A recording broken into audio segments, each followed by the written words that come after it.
Qo'l tashlang. Ben sizni izlayveraman.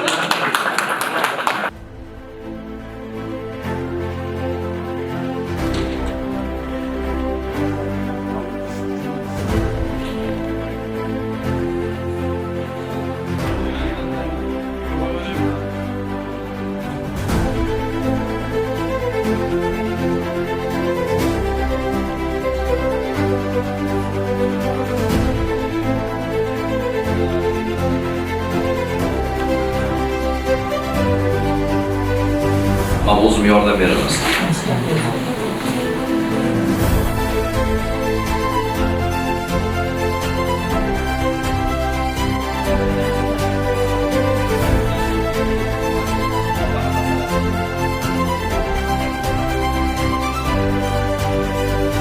Parkent kolxozida yashaymiz.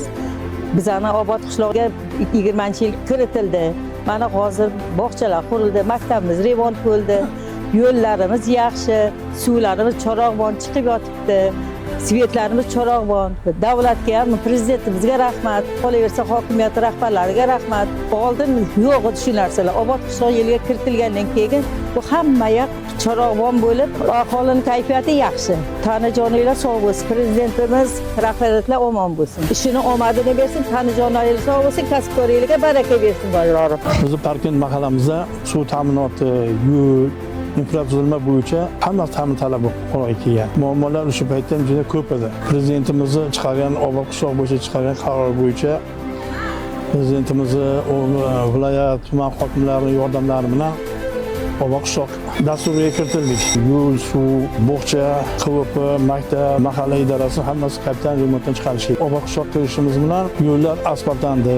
13,5 kilometr oshiq asfaltlanib, suv tizimi bo'yicha 15 kilometr oshiq yerga suv turma tarmoqlari hammasi o'rnatilib, 700 ochiq xo'jalikka hammasi xonadonma-xonadon hammasi 100% kiritilib berilgan. Hozirgi paytga kelib qishlog'imizda aytaylik muammolar yo'q, jami 3 ta quduq bo'lgan. Obod qishloq o'zida yana qo'shimchasiga 4-quduqimizni ham qo'shib qo'yganmiz yani. Hisoblar bo'yicha haqiqatda 100% yog'och istalmaydi, yaroqsizligi chirib ketgan, quliydigan ahvolga kelgan avariya stansiyalariga biz 10 ta oshiq temir salon oldik, 60 ta chiroq oldik.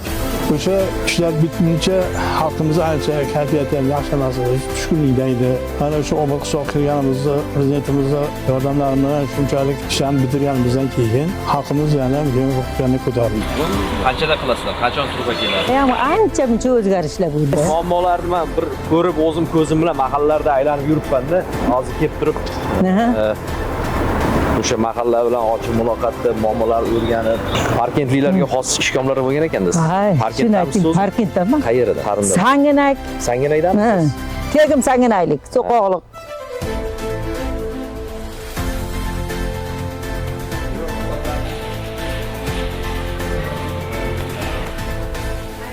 Qalaysizlar?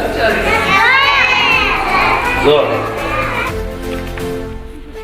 Qurilish qilishga mablag'ingiz bormi?